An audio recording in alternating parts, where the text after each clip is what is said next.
Snapshot 24W21A brings datapack version 45 with the @n selector, data-driven jukebox records, and a rather sizable change to the folder layout of datapacks. My name is SlySlime and this is a video with all the changes. Let's start with commands and the new selector. @n is a shorthand for the nearest entity, much like @p is shorthand for the nearest player. Using @n is equivalent to @e limit equals 1 sort equals nearest, and can also be combined with further requirements, like @n type equals pig. Let's move on to jukebox records, which are now data-driven. This is driven by a jukebox song registry folder. Jukebox song files have a sound event field, which is the sound to play. Remember that sound events have a different format for custom sounds than for built-in one. Length in seconds describes the length of the song, which controls how long the jukebox gives a signal, regardless of how long the actual sound is. If the sound is longer than this time, it will be aborted when the time is up. Comparator output sets the redstone level of the song from 0 to 15.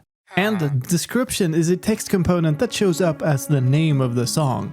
Together with this comes a new item component, Jukebox Playable. This component exists by default on music disc items, but can be added to any item to make it playable in a jukebox. It has a song field, which is the namespaced ID of the song to play. Show in Tooltip decides whether the song name is shown in the tooltip, and is optional. The default value is true. This component also comes paired up with a Jukebox Playable item predicate, which is a matcher for the Jukebox Playable component.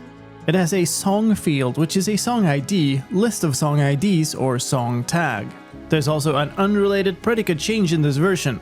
The player predicate field game mode now accepts a list of game modes. Attributes have also changed. Instead of having a UUID and name combination, attribute modifiers now have a single ID, which is a namespaced ID like elsewhere in the game. Such an ID uniquely identifies an attribute modifier in the set of modifiers for a single attribute. That is to say, you can have modifiers with the same ID on two different attributes without a conflict. The attribute storage for entities has also changed to be all lowercase, and the modifiers themselves are now stored in the same format as for items, with lowercase fields and the operation described as a named operation instead of an integer.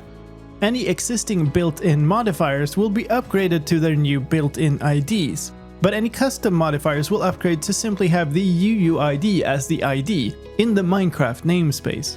The format changes also apply to the attribute command, which now takes an ID instead of the UUID and name parameters.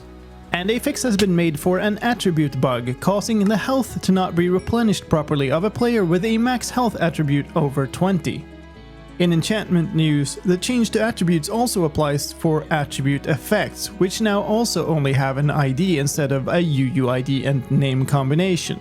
This ID is now also appended with the slot name when an enchanted item is equipped in a slot, which makes them stack properly. Custom enchantments now show up properly in the creative inventory, and the pitch field in play sound effects now has the correct upper bound. The hit block effect component now has a new condition context that also includes the block state that was hit. And the damage item entity effect no longer applies for items used by players in creative mode. The datapack format for many older registry folders has changed from using plural folder names to a singular one. This affects advancements, functions, item modifiers, loot tables, predicates, recipes, and structures. And in tag news, the tag folder for functions now also uses a singular folder name. The music disc item tag and the Breeze Immune 2 damage type tag have both been removed. There are two new damage type tags controlling the panic behavior of animal: panic environmental causes and panic causes. And there's a new block tag called air, which contains all types of air. In entity and data news, breezes now take the deflects projectiles tag into account properly, and now stop attacking players that get put on the same team as them. The ominous item spawner can now be used properly in commands with the spawn item after ticks field working properly. Knowledge books now work again in stacks of 1. And any item forced into the body slot of a wolf would act like a wolf armor, which is now fixed. And that is everything for Datapack version 45. Thank you for watching, my name is Sly Slime and I'll see you next time.